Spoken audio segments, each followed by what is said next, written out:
One day, a group of penguins were enjoying themselves in the icy tundra. The penguins like to swim and play and generally do whatever it is most penguins do. There was one particular penguin, however, who was different than the rest, and he also was the littlest penguin.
The littlest penguin liked the other penguins well and fine enough, albeit in small doses. He was much more interested in going on adventures, and he felt that today could possibly be his best adventure yet.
Just then he discovered a very old, very sick penguin lying next on a large stone.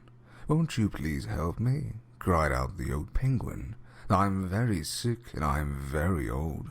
Please, won't you help fulfill an old penguin's request?"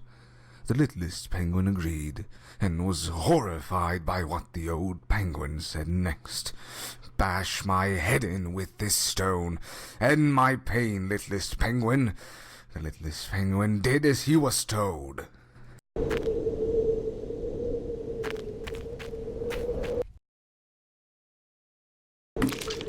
Something began to stir inside the littlest penguin after that. Suddenly, a rush of emotions he had never known filled him, thrilled him like nothing had ever done before. "This feels like heaven!" cried out the littlest penguin, who set out freshly driven, giving new direction to his adventure. If killing just one penguin felt that good, he thought to himself, "I wonder how it would be if I killed 10 penguins." And off he went to test his theory.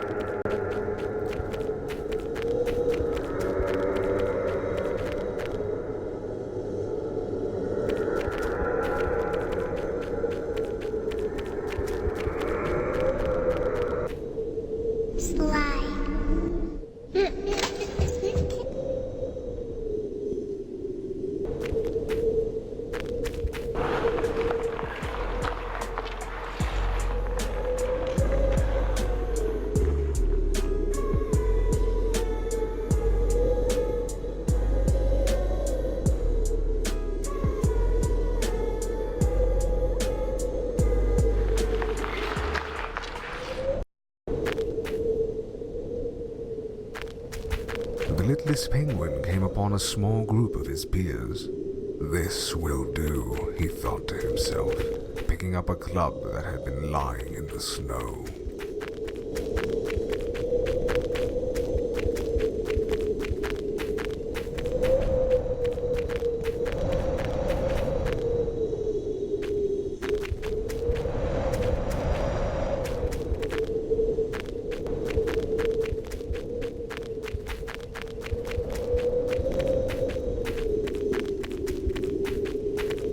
The first one went down quickly, far easier than the littlest penguin would have thought. This spooked the others, but to his surprise, the littlest penguin found the more they ran, the greater his satisfaction when he finally beat them down. And beat them down he did, until the last of them were reduced to little more than a red stain in the snow.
Of his targets, the littlest penguin felt the integrity of the club finally surrender to the force of his attacks.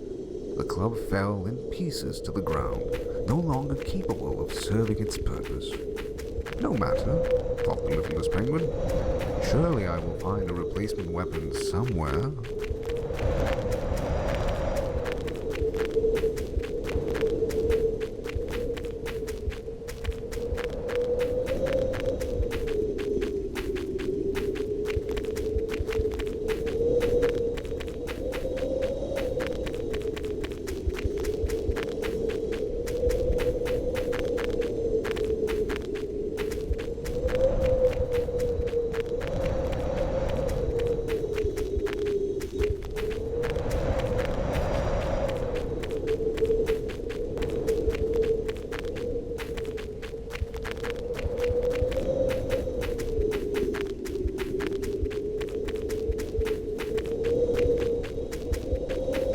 As he moved through the crowd in order to reach the other side, the littlest penguin felt the eyes upon him. The other penguins began to grow weary of him, shifting their gaze as he walked by. "I do not like the way they stare at me," thought the littlest penguin. "I do not like it one bit. Perhaps, after I kill them all, I shall make a fine necklace of their eyes." This thought occupied the littlest penguin as the others wobbled nervously around him.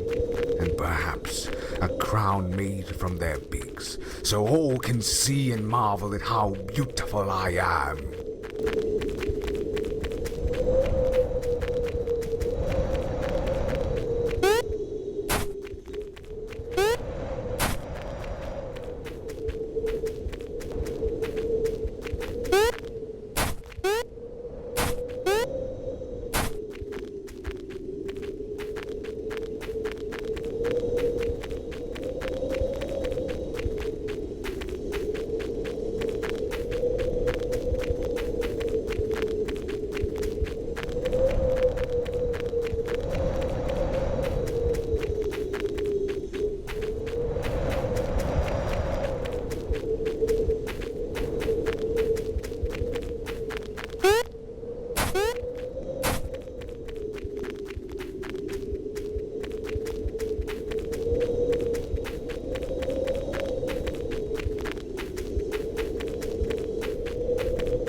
This was more like it, thought the littlest penguin.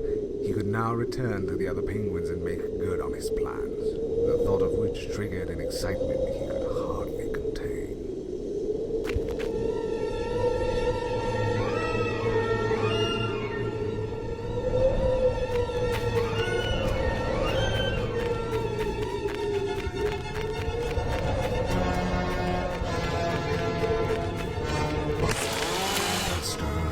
Faster they fell, brilliant streaks of crimson filled the air. Again he would slash at them, and again they would cry out. Some attempted to vainly cram their entrails back inside. Others fell apart where they stood. The littlest penguin was thrilled. Oh, how he wished this moment could last forever. The screams, the panic, the rapture pulsed inside of him. He could no sooner explain the magic behind his elation, any more than he could bring himself to stop, not until every last penguin had been split apart.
When the last of them had finally stopped twitching, and he no longer felt the eyes upon him, the littlest penguin stopped.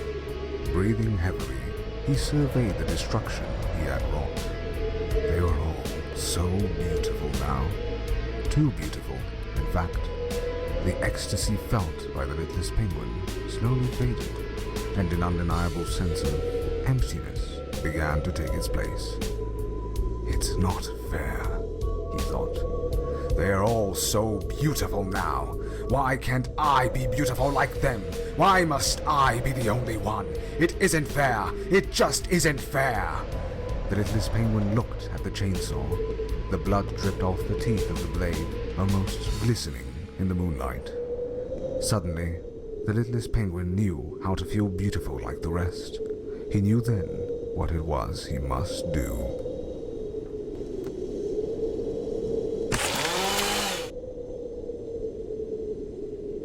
When tales are told of the littlest penguin, it is rarely known, and even more scarcely spoken of, what happened after that fateful night. For after it fell upon the littlest penguin to take his own life, it found that he was enveloped in a most suffocating darkness. Eventually, this darkness lifted, and the littlest penguin found himself in a surrounding reminiscent of his darkest nightmares.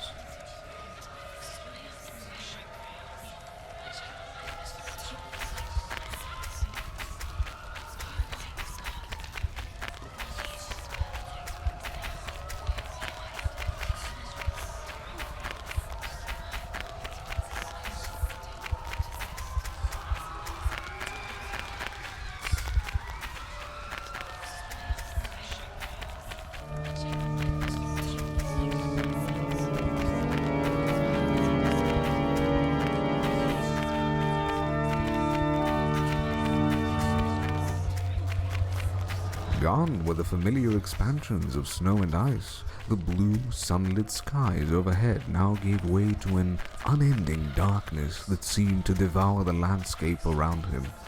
He could hear the tortured cries of the damned. The waters below seemed to have been so saturated with blood that one could surmise it was hardly water at all. The air was thick and humid, and the temperatures boiled to an unfathomable degree of heat. It was here, in this dimension of pain and torment, that the littlest penguin found he had finally felt at peace.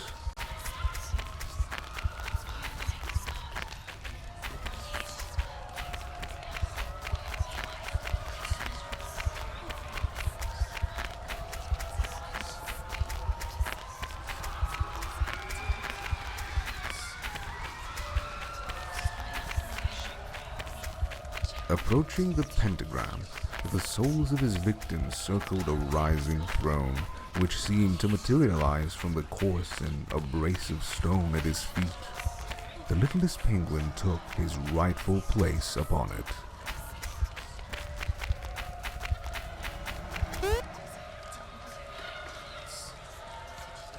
From that moment on, whenever darkness crept into the hearts of men, or misery spawned from the action of the crazed or maniacal, it did so under the watchful eye of the penguin who had committed that legendary genocide.